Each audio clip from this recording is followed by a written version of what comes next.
பிஸ்மில்லாஹிர்ரஹ்மானிர்ரஹீம். அன்பார்ந்த நேயர்களே, பலஸ்தீன் மீட்பு போர் 1003வது நாள். இதில் இன்று உலகத்தின் கவனத்தை மிகவும் பெரிதாக கவர்ந்து வருவது ஈரானில் கூடியிருக்கின்ற 2 கோடி மக்கள். அதில் 2 கோடி அல்ல, 2.5 கோடி. நேற்று நான் குறிப்பிட்டது போல 150 கிலோமீட்டருக்கு கூடி அந்த மக்கள் தங்களுடைய ஒற்றுமையையும் ஒருமைப்பாட்டையும் எதை நோக்கி காட்டியிருக்கிறார்கள் என்று சொன்னால், நாங்கள் இப்பொழுது இருக்கின்ற இஸ்லாமிக் ரிபப்ளிக் ஆஃப் ஈரான், அந்த இஸ்லாமிய பாதையில் நிலையாக இருக்கிறோம். எங்களுடைய ரெசிஸ்டன்ஸ் என்று சொல்லக்கூடிய எதிர்ப்பு, ஆதிக்க சக்திகளுக்கு எதிரான எதிர்ப்பு நிலைக்கிறது. அதே போல நாங்கள் எந்த இழப்பு வந்தாலும் எங்களுடைய அரசோடையே நிற்போம் என்று. இதில் முதலாக வீழ்ந்து போனது என்னவென்று சொன்னால், அமெரிக்காவில் நீண்ட காலம் நடந்த பொய் பிரச்சாரம். அது என்னவென்று சொன்னால், இருக்கின்ற இஸ்லாமிய ஆட்சியை 37 ஆண்டு காலமாக இருக்கின்ற அலி காமினி அவர்களின் ஆட்சிக்கு எதிராக ஒரு பெரிய ரெவல்யூஷனரி கூட்டம் இருக்கிறது என்பது போல ஒரு பெரிய பிரமையை உருவாக்கினார்கள். அதை அடிப்படையாக கொண்டுதான் ஒரு கிளர்ச்சியை ஏற்பாடு செய்தார்கள். அதில் ரிஜிம் சேஞ்ச் என்று போனவர்கள் இப்போது ஹர்மூஸில் எங்களை விட்டால் போதும் என்று சுருங்கி கொடுங்கி போய் உட்கார்ந்திருக்கிறார்கள். அப்போ அந்த ரிஜிம் சேஞ்சுங்கிற உங்க கனவு இன்னும் 100 தலைமுறைக்கு எடுபடாது என்பதை அந்த மக்கள் தங்களுடைய ஒற்றுமையின் மூலம் காட்டியிருக்கிறார்கள். அங்கே ஈரானுடைய கொடி அல்லாமல் செங்கொடி ஒன்று பறக்கிறது. அது என்னவென்று சொன்னால், எதிர்ப்பை காட்டுகின்ற ரெசிஸ்டன்ஸ் சொல்லக்கூடிய தங்களுடைய எதிர்ப்பை காட்டக்கூடிய கொடி என்றும், அதற்கு இன்னொரு பெயர் என்னவென்று சொன்னால் ரிவெஞ்ச், பழிவாங்க வேண்டும் என்பது. அங்கே மக்கள் அந்த கொடிகளில் சில கோஷங்களை எழுதி கொண்டு வருகிறார்கள். அதுதான் இன்றைக்கு ஊடகங்களில் மிகப்பெரிய ஆக்கிரமிப்பை நடத்தி இருக்கிறது. வி மஸ்ட் ரைஸ், நாம் இந்த அநியாயங்களுக்கு எதிராக கிளர்ந்து எழ வேண்டும். அடுத்தது, we all here to avenge the killing of our leaders. நாங்கள் எல்லாம் இங்கே குழுமி இருக்கிறோம். எதற்கு என்று சொன்னால், எங்களுடைய தலைவர்களை கொலை செய்ததற்கு பழிவாங்க வேண்டும் என்பதற்காக. அதை death to America, death to இஸ்ரேலுங்கிற எழுத்துக்கள் தான் நிறைய இருக்கிறது. ஆக அவர்கள் ஒரு எதிர்ப்பை ஒன்று திரட்டுகிறார்கள். நாங்கள் அந்த எதிர்ப்பை எதன் அடிப்படையில் கொண்டு வருகிறோம் என்று சொன்னால், இஸ்லாமிக் ஈரான், இஸ்லாத்தின் அடிப்படையில் கொண்டு வருகிறோம் என்பதில் மிகவும் தெளிவாக தங்களுடைய கருத்துக்களை பதிவு செய்திருக்கிறார்கள். இந்த ரெட் பிளாக் அல்லாமல் நம்ம ஊடகங்களுக்கும் மற்றவர்களுக்கும் மிக அதிகமாக ஒரு தேடுதல் என்னவென்று சொன்னால், இன்னும் சொன்னால் அதிகமான ஒரு அன்பு முஸ்தபா காமினியின் மீது. அவர் இந்த இறுதி சடங்குகளில் கலந்து கொள்ளவில்லை. ஏனென்று சொன்னால் செக்யூரிட்டி ரீசன்ஸ், பாதுகாப்பு. இப்பவே ட்ரம்ப் என்ன சொல்றான்னா, எல்லா தலைவர்களையும் ஒன்றாக கொள்ளுகின்ற ஒரு அரிய வாய்ப்பு கிடைத்திருக்கிறது. ஆக கீழ்த்தரமான, நம்ம சில நேரங்களில் சில்லியா இருக்கான்னு சொல்லுவோம்ல, அந்த மாதிரி ஒரு கமெண்ட். எல்லா தலைவர்களையும் ஒன்றாக கொள்கின்ற ஒரு வாய்ப்பு கிடைத்திருக்கிறது என்று. காமினி வந்திருந்தால் மிக அதிக அக்கறையுடன் அவரை கொலை செய்வதற்கு முயற்சி செய்திருப்பார்கள். இந்த ஃபியூனரல் இந்த இறுதிச் சடங்குகள் இன்னொரு இறுதிச் சடங்குக்கு வழிவிட்டு இருக்கும். ஆனாலும் அந்த மக்கள் உறுதியாக இருப்பார்கள். என்னன்னா, அமெரிக்காவுக்கு 2 டார்கெட். ஒன்று சையத் அலி காமினியினுடைய மகன் முஸ்தபா அலி காமினி, அவர் தான் இப்போ சுப்ரீம் லீடர். அவர் இந்த மெமரண்டம் ஆஃப் அண்டர்ஸ்டாண்டிங்கை ஒத்துக்கல. நான் ஏற்கனவே ஒரு காணொலியில் சொன்னது போல அவர் என்ன சொல்லியிருக்கேன், பெகிஸ்தான் நான் நாட்டு நலனை விட்டு கொடுத்துட மாட்டேன், இப்போதைக்கு இந்த மெமரண்டம் ஆஃப் அண்டர்ஸ்டாண்டிங் இருக்குன்னு சொல்லியிருக்காரு. அது முஸ்தபா அலி காமினிக்கு பிறகு அவங்க அடுத்த குறி காலிபாஃப் சொல்லக்கூடிய ஈரானுடைய நாடாளுமன்ற தலைவர். அவர் தான் சீஃப் நெகோசியேட்டர்னு சொல்லக்கூடிய இந்த பேச்சுவார்த்தைகளில் அதிகமாக அதிக அக்கறையுடன் நின்று இஸ்லாமிய வழியில் அது முன்னெடுத்து செல்வார்.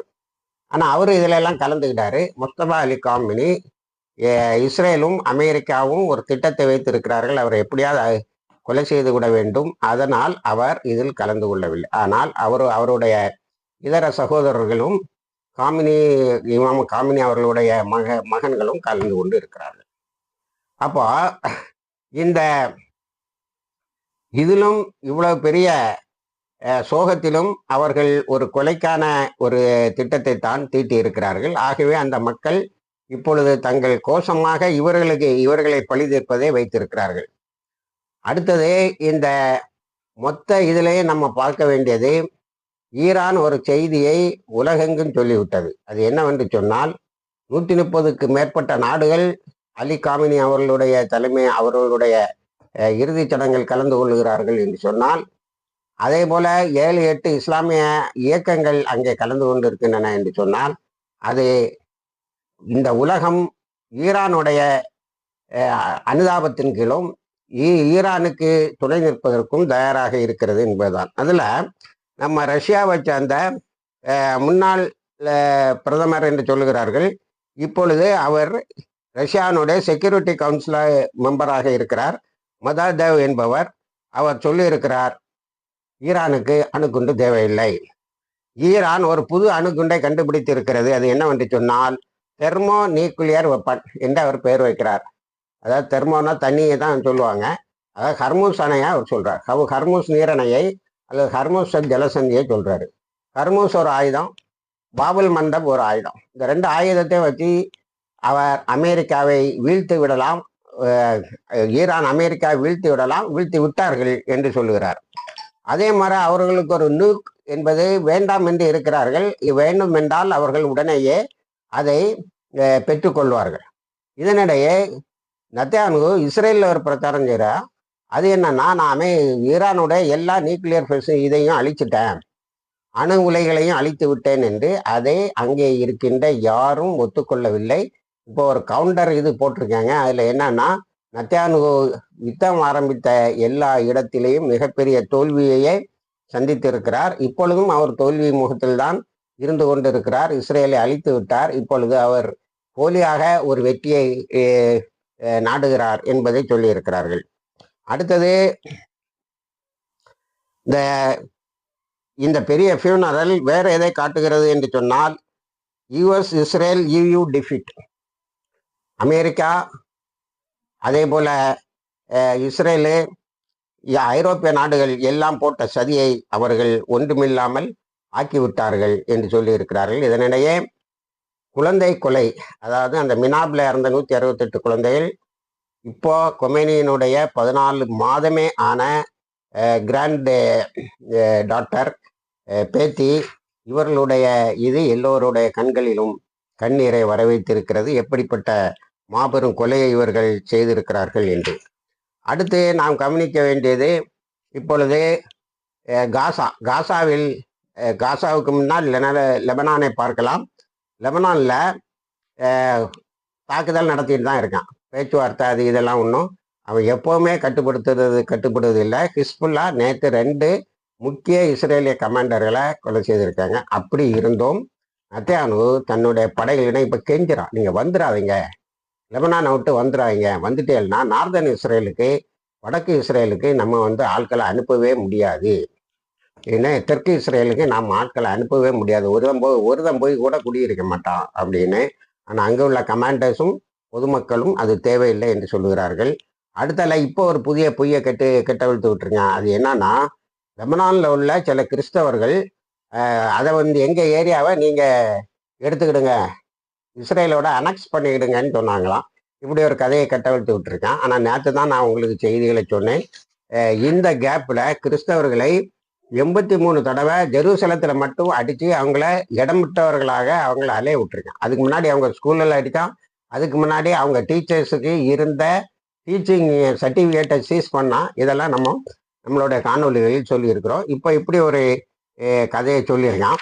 அடுத்தது நாம் காசாவுக்கு வந்தால், காசாவில் நிலைமை ரொம்ப மோசமாக தான் இருக்குது. இப்போ ஃபியூனரலுக்கு வந்த ஹமாஸ் ரெப்ரசன்டேட்டிவ்ட்டையும் உலக ரெப்ரசன்டேட்டிவ்ட்டையும் அப்பா ஹசருக்கு ஒரு செய்தியை சொல்லியிருக்கிறார். நாங்கள் காசாவையும் லெபனானையும் கைவிடவே மாட்டோம், நாங்கள் இந்த இதையெல்லாம் முடிச்சுட்டு அங்கே தான் வருவோம் அப்படின்னு தெளிவாக சொல்லியிருக்கிறார். ஆகவே அந்த ஆறுதலோடு இருந்து கொண்டு இருக்கிறார்கள்.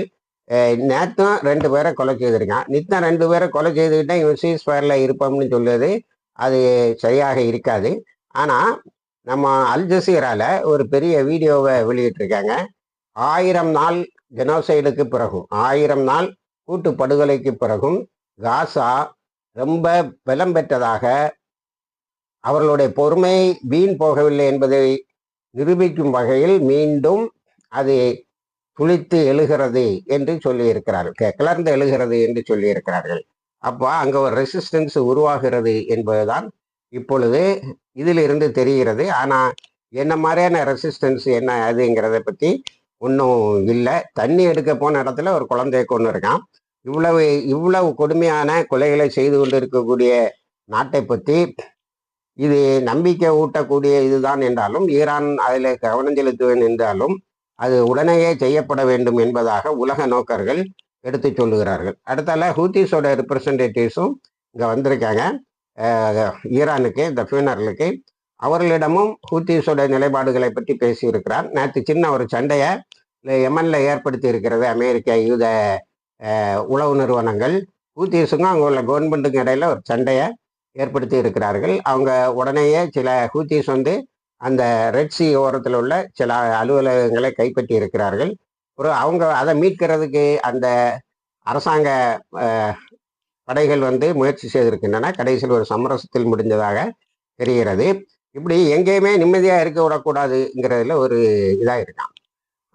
ஆனால் ரஷ்யா என்ன சொல்லுதுன்னா, நாங்கள் உறுதியாக நிற்போம், ஹூத்திஸினுடைய ரெட் சி கண்ட்ரோலு, ஈரானுடைய ஹர்மோஸ் அண்ட் பாபுல் மந்தப், இந்த 2 கண்ட்ரோலையும் அவர்கள் உறுதிப்படுத்துகிற அளவில் அவர்களுக்கு உதவி செய்வோம் என்று அங்கே வந்த 2-3 நாளாக தங்கி இருக்கக்கூடிய அந்த சீஃப் செக்யூரிட்டி ஆஃபீஸர்னு சொல்லக்கூடிய மதாதேவ், முன்னாள் பிரதமர் என்று அறியப்படுகிறார். அவர் உறுதி சொல்லிக்கொண்டே இருக்கிறார். அவருடைய பேட்டி, ஈரானில் இருந்து கொண்டு அவர் கொடுத்த பேட்டி மிக பெரிதாக நேற்று பேசப்படுகிறது. இனிமே ட்ரம்புக்கு ஒரு பெரிய விரக்தி என்னவென்று சொன்னால், ஈரானில் இஸ்லாமிய அலையை இனிமேல் ஒன்றும் செய்ய முடியாது. அதை விட பெரிய விரக்தி என்னன்னா, வரலாற்றில் ஹர்மூஸோடைய ஈரான் நிர்வாகம் பேசப்படும். ஏன்னு சொன்னால், இப்போ நமக்கு இந்தியாவில் என்ன எல்பிஜி சிஎன்ஜி எல்லாம் ஈஸியாக கிடைக்குது அப்படின்னு சொல்லி பத்திரிகைகளில் தலைப்பு செய்தி வந்திருக்கிறது. இப்போ நார்மலைஸ் ஆகிட்டு 60 நாட்களுக்கு ஹர்மூஸில் வரும், 60 நாளுக்கு பிறகும் வருங்கிறதா ஈரானுடைய ஸ்டேட்மெண்ட்டு. சின்ன சின்ன சார்ஜஸ் இருக்கும், டோல் நிச்சயமாக வசூலிக்க மாட்டோம், சின்ன சார்ஜஸ் இருக்கும். அது எதுக்குன்னு சொன்னால், எங்கள் கண்ட்ரோலில் தான் இருக்கு ஹர்மூஸ் ஜலசந்தி என்பது. அப்போ ஹர்மூஸ் ஜலசந்தி என்னுடைய வரலாறு, உலகத்தின் பொருளாதார வரலாறு, இந்த 2ம் வரையப்படும் போது அதற்கு அது மிக முக்கியமான வில்லனாக ட்ரம்ப் காட்டப்படுவார். இந்த விரக்தி அவனை பயங்கரமாக ஒன்றும் செய்ய முடியாது, எதெல்லாம உலக செய்கிறது. ஆனால் அவங்க உறுதியாக இருக்காங்க, ஹர்மூஸை நாங்கள் தான் நிர்வகிப்போம்னு நிர்வகிச்சுட்டு இருக்கிறாங்க. இப்போ அவங்க கைடன்ஸ் சொல்லியா தான் எல்லா கப்பலும் வருது, ஈஸியாக வந்துகிட்டு இருக்கு. எல்லா இடமும் பொருளாதாரத்தில் ஒரு பெரிய எளிமைத்தன்மை, அதாவது ரொம்ப ஈஸியாக இருக்கு பொருளாதார நடவடிக்கைகள் என்பது அறியப்படுகிறது. இதனிடையே மிக முக்கியமான பல ஆய்வுகள் வெளியே வந்திருக்கின்றன. அவற்றை நாம் தனித்தனி இதில் பார்ப்போம். 250 வருடத்து அமெரிக்காவினுடைய சுதந்திரம் கொண்டாடப்படுகிறது. இந்த 250 வருடத்துல அவங்க அமெரிக்காவில் குடியேறும் போது இவர்கள் அங்கிருந்த செவ்விந்தியர்கள் விரட்டின கதையிலிருந்து 230 ஆண்டுகளாகவும் இவர்கள் உலகெங்கும் செய்த கொலைகள் இன்னும் செய்துகிட்டு இருக்கிறாங்க. இப்போ காங்கோவில் செய்தது, வெனின்சுலாவில் செய்தது எல்லாம் உட்பட இவர்கள் அடுத்தவர்களுடைய சொத்துக்களை ஆட்டையை போட்டு அவர்களை அழித்துத்தான் வாழ்ந்து கொண்டிருக்கிறார்கள் என்ற ஒரு பெரிய அறிக்கை அந்த நேரத்தில் சமர்ப்பிக்கப்பட்டிருக்கிறது. மிக நல்ல அறிக்கை. இனிமே ட்ரம்புக்கு இருக்கக்கூடிய இன்னொரு அடி என்னன்னா, இப்போ இந்தியாவும் ஜப்பானும் 129 மெமரண்டம் ஆஃப் அண்டர்ஸ்டாண்டிங், 129 புரிந்துணர்வு ஒப்பந்தங்களை போட்டு இருக்கிறார்கள். அது அவ்வளவு வியாபார ஒப்பந்தம். அந்த ஒப்பந்தத்தில் என்ன சொல்றாங்கன்னா, டாலருக்கு போகல, ஜப்பானுடைய எண்ணிலையும் இந்தியாவினுடைய ருப்பிலையும் தான் அந்த பரிவர்த்தனைகள் நடக்கும்னு போட்டிருக்காங்க. ஏற்கனவே ஹர்மூஸில் டோல் கட்டினதும் சரி, இப்பொழுது சார்ஜஸை கட்டுறதும் சரி, இனி 60 நாளைக்கு பிறகு சார்ஜஸ் கட்டுறது அதெல்லாம் யுவான்ல தான் இருக்கு, சைனீஸ் கரன்சில தான் இருக்கும்.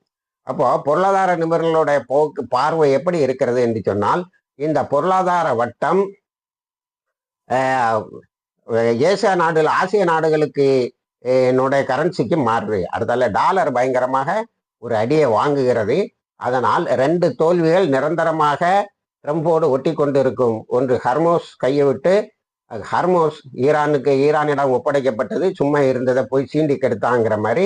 அடுத்தது 2வது டாலருடைய வீழ்ச்சி, அது யூரோப்பு மற்றும் அமெரிக்காவினுடைய வீழ்ச்சியை காட்டும். 3வது ஒரு பெரிய தோல்வி நாம் ஏற்கனவே சொல்லி வருவதுதான்.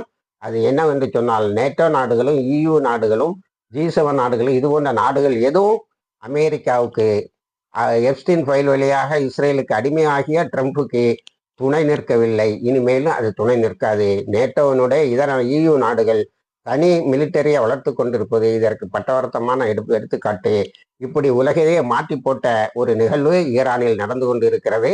இது இன்று முடியும். இன்ஷா அல்லாஹ் நாளையில் இருந்து புதிய நிகழ்வுகள் நிறைய காத்திருக்கின்றன. இணைந்திருங்கள், தகவல்களை தருகிறோம். வாகிர் தவானா அல்ஹம்துலில்லாஹி ரப்பில் ஆலமீன்.